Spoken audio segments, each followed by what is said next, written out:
There are storms, my friends, that do not announce themselves. They come the way grief does.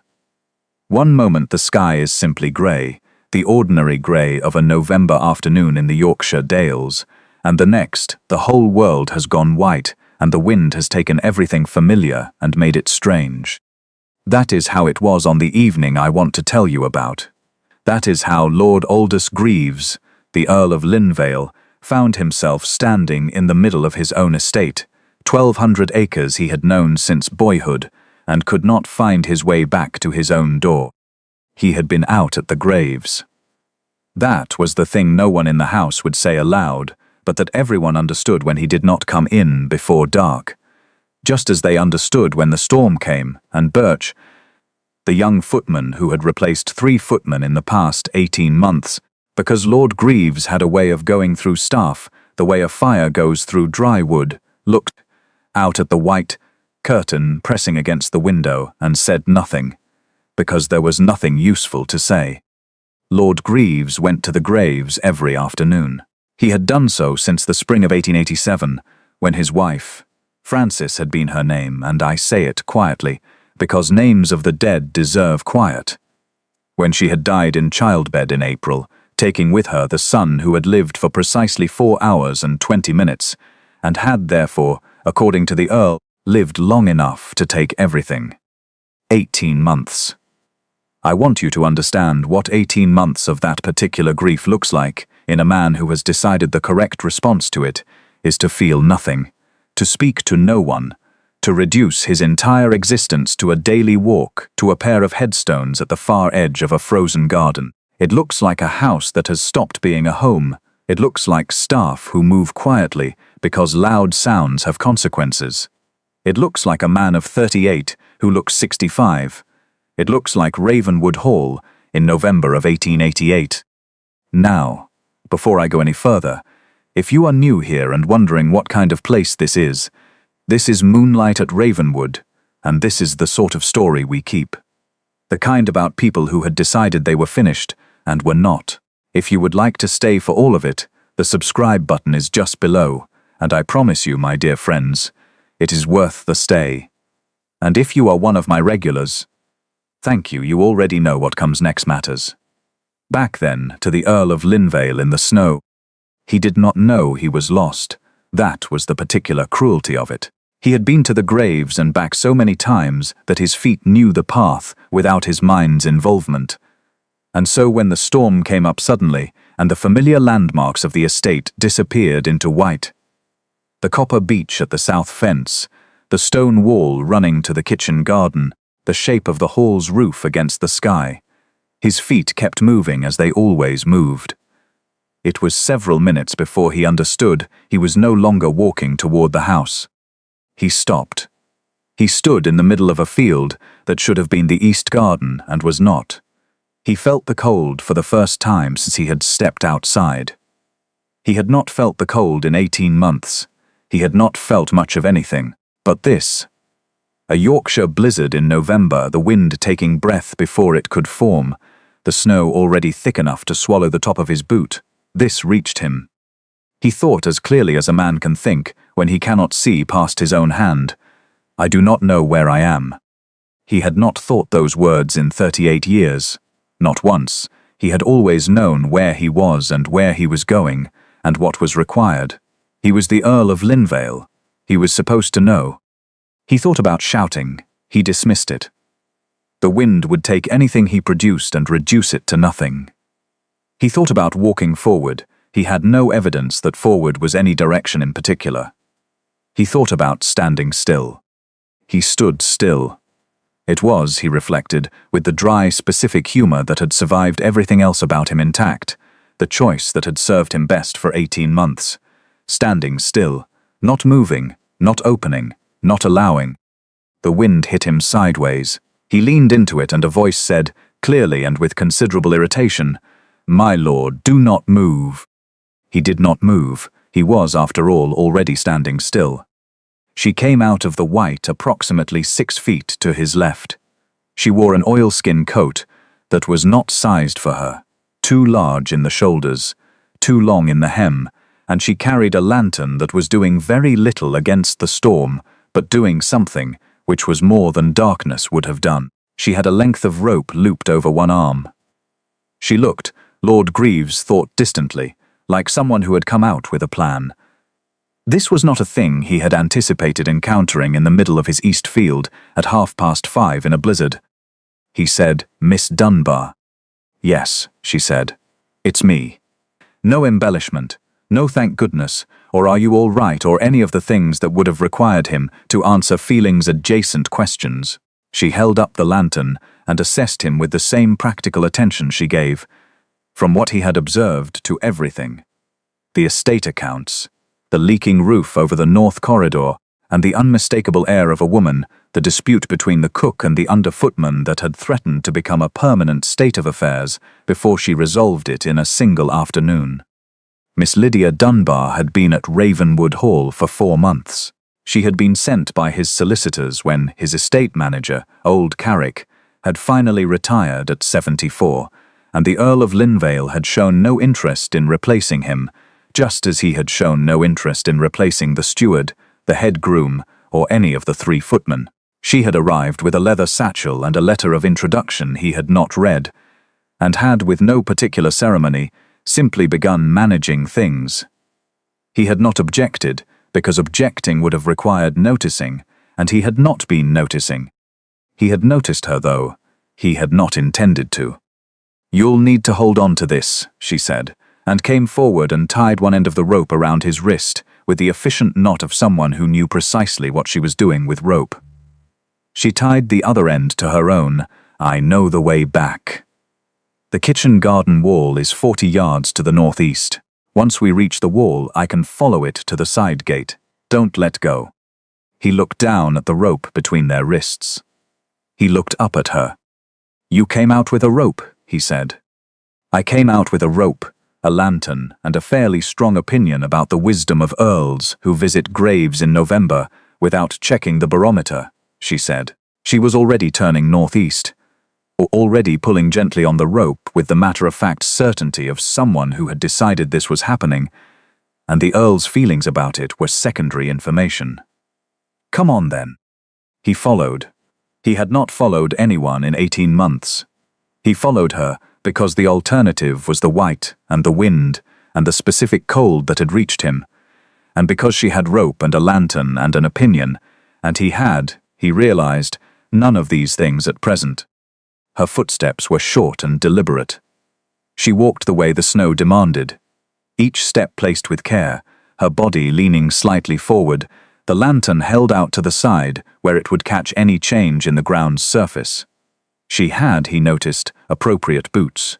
His were not appropriate. He had not checked his boots because he had not intended to be gone long. He had never intended to be gone long.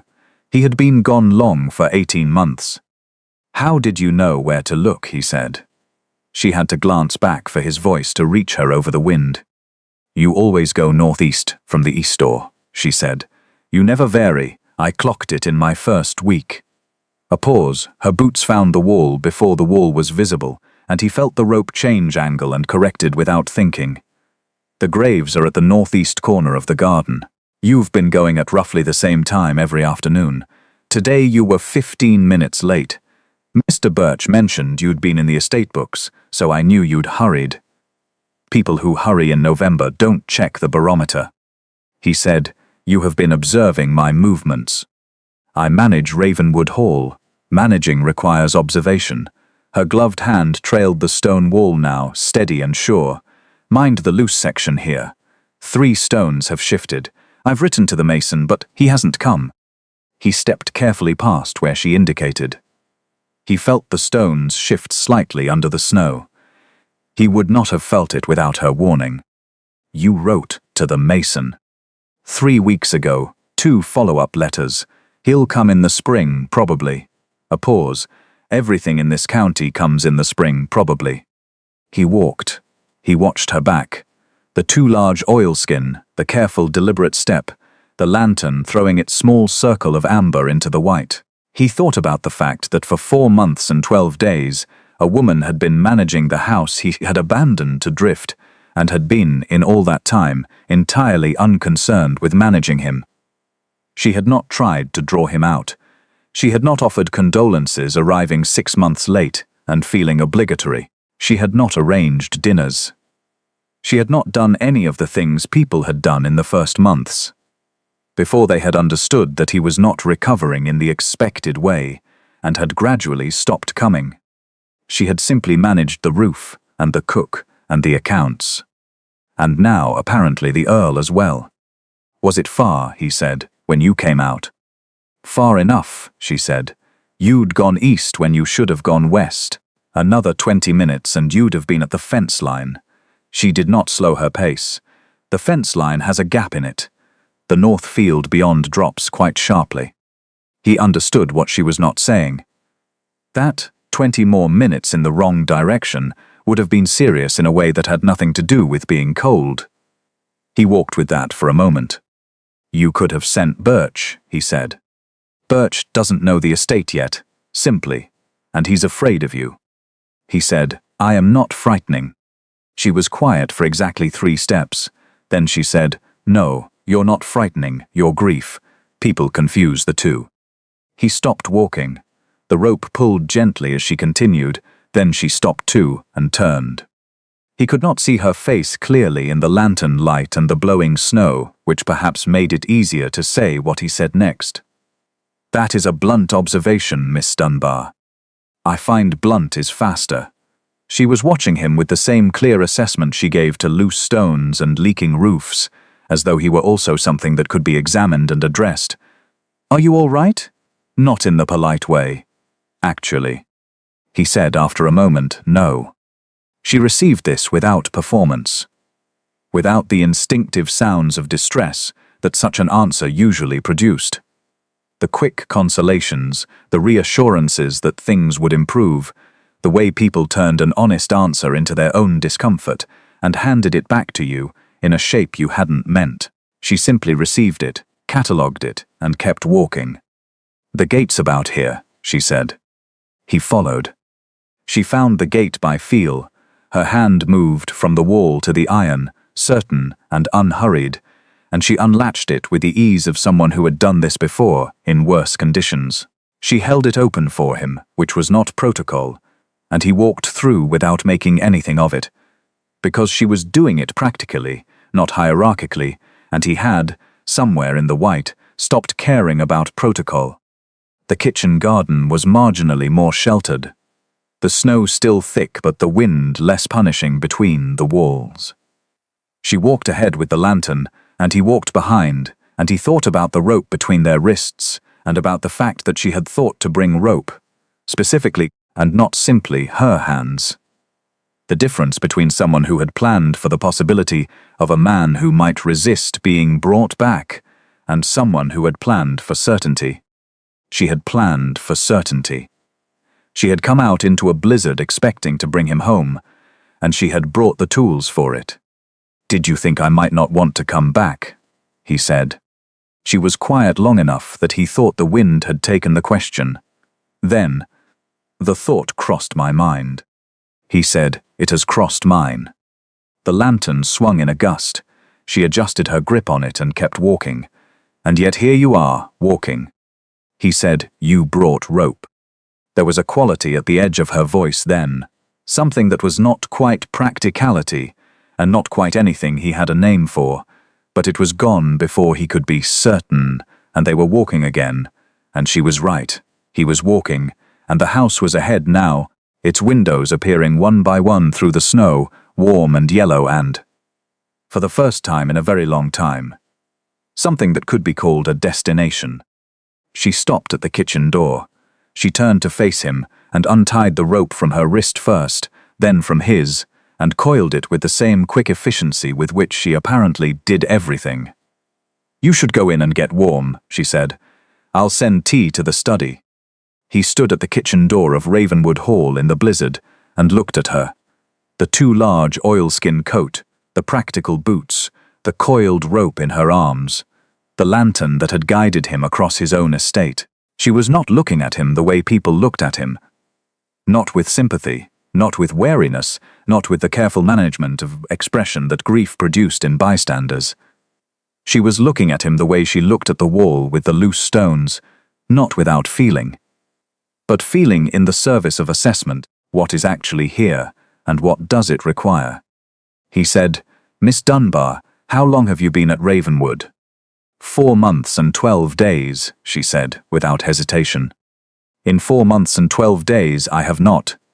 He paused, finding the honest form, which was not his usual form, but which seemed, out here in the cold, to be the only one available.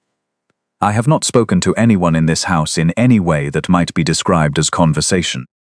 "No," she said, "you haven't. A beat. Is that a concern for you now?" "I am not certain. It has become one recently." A pause. "This evening, perhaps." She looked at him steadily.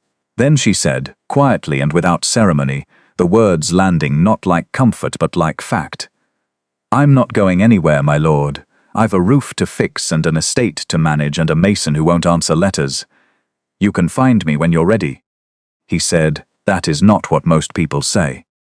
Most people say what they think you need to hear. I say what's true." She shifted the coiled rope to her other arm. "Go inside, you're cold." And here, my dear friends, is where I want to pause. Because I have told you stories before about grand gestures and broken silences, and the moment when everything changes all at once. This was not that kind of moment. There was no declaration.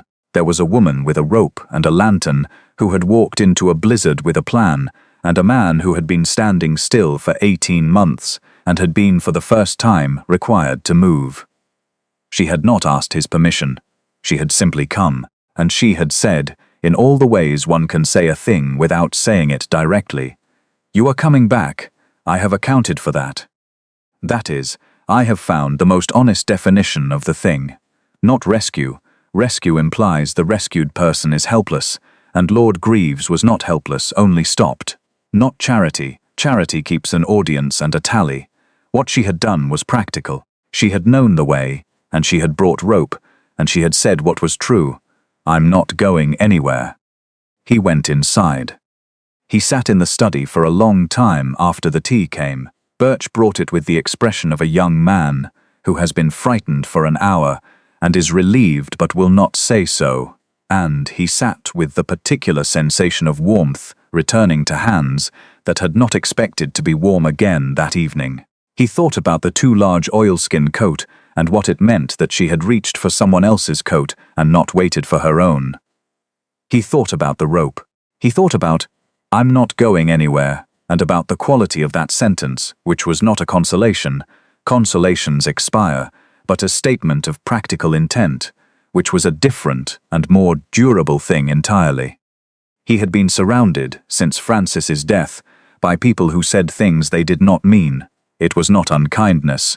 It was the particular grammar of grief, in which honesty is considered unkind, and the kind thing is to say whatever the bereaved person's face seems to require at any given moment. He had understood this.